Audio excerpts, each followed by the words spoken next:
my 5-second intro. Thank you, music. Oh.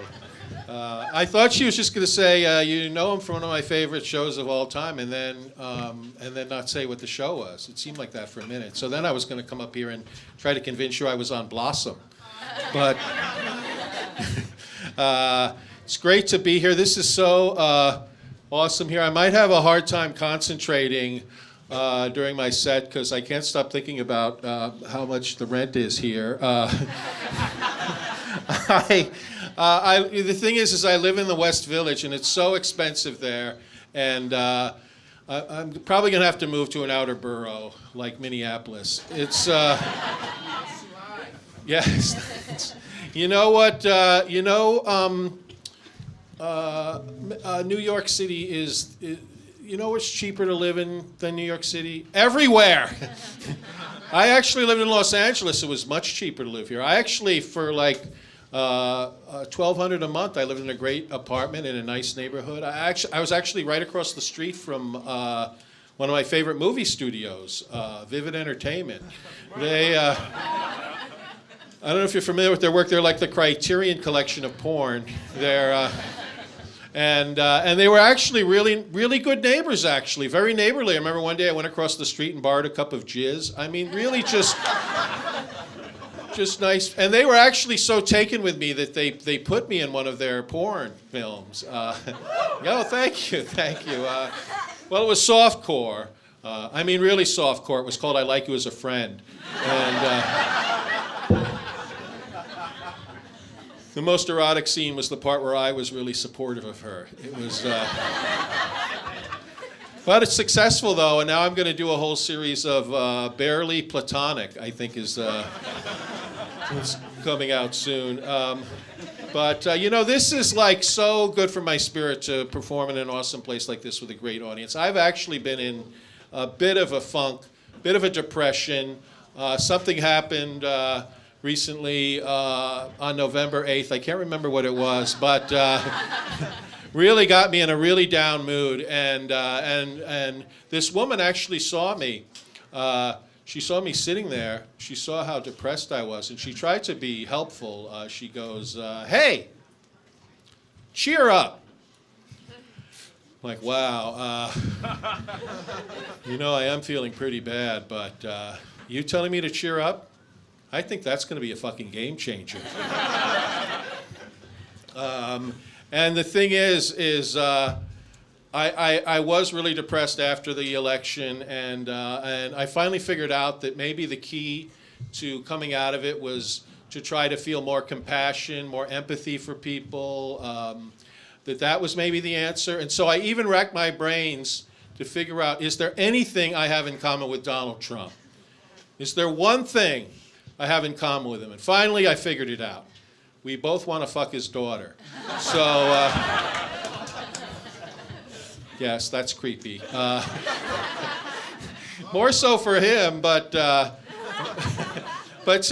for me too, because after all, I'm 60 and she's racist. So that's not a good match right there.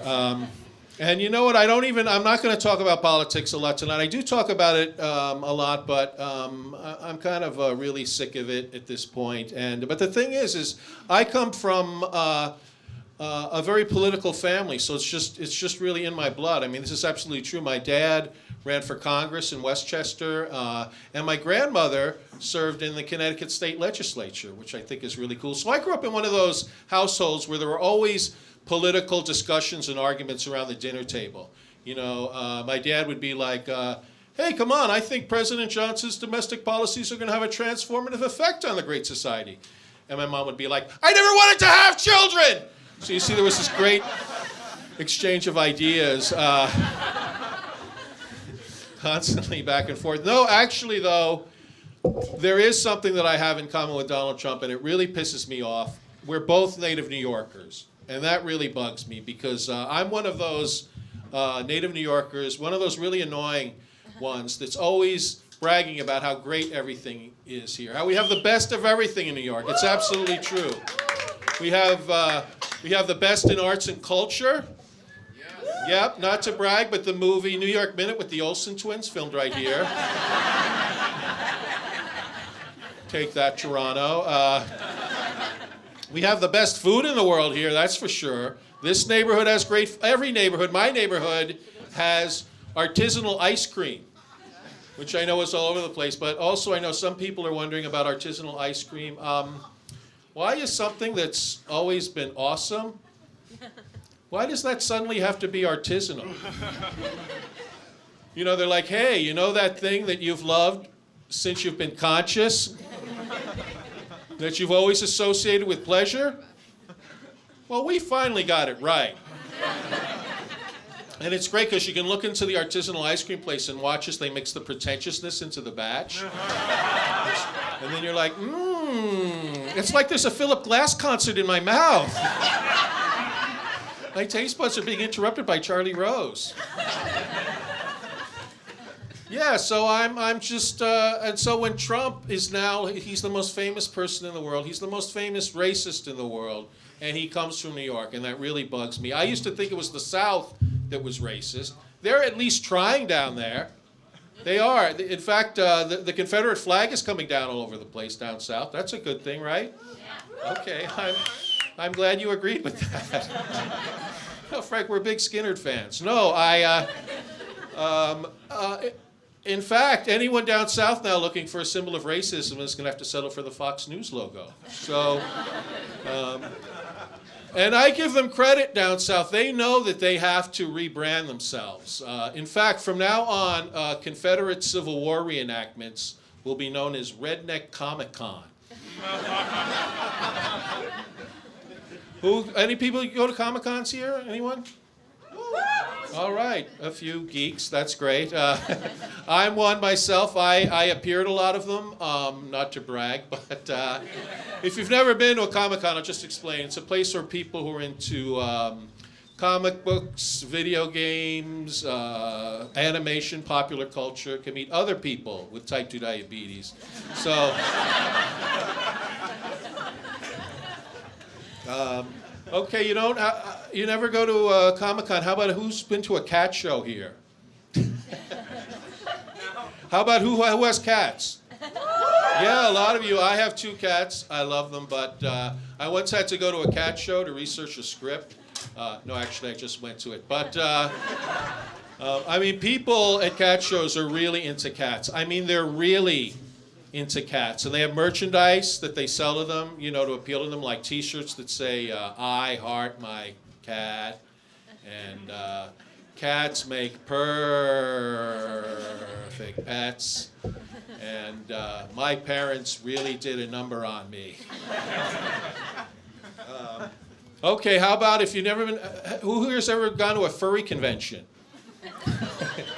Do you know what those are? A few of you do. Place where people who go to they dress up as animals and they go to these conventions and hang out. I've been to one, but don't get the wrong idea. The only reason why I would ever go to a furry convention is because I'm sexually perverted. So don't get the wrong idea. I'm actually going to overshare with you right now. Tell you about this very specific thing I'm into. It's called Cowardly Lion S&M. And what I do is I dress as the Cowardly Lion, I have a girl slap me, and then I go, what'd you have to hit me for?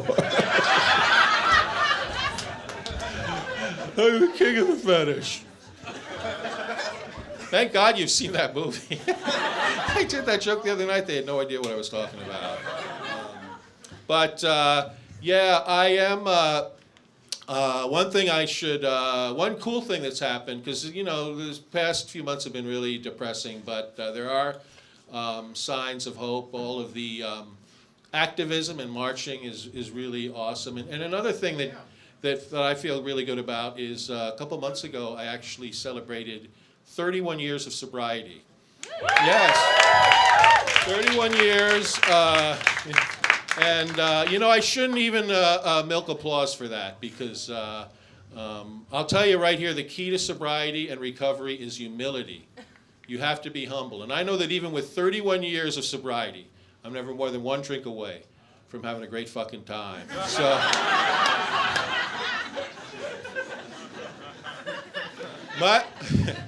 My problem is I do stupid shit because I don't drink. It's true. I try to stimulate myself without stimulants. That's not easy, let me tell you. Like, for instance, I can't believe that I did this. I actually watched the movie 50 Shades of Grey. Yeah, not to be negative, but it was so poorly written, directed, and acted, I almost stopped masturbating. I mean, and the weird thing is I was on a plane. So the other passengers started complaining. The air marshal came over and handcuffed me. I'm like, hey, now you're getting in the spirit. Now, you guys have been very nice. Thanks a lot. You guys are awesome. Thank you.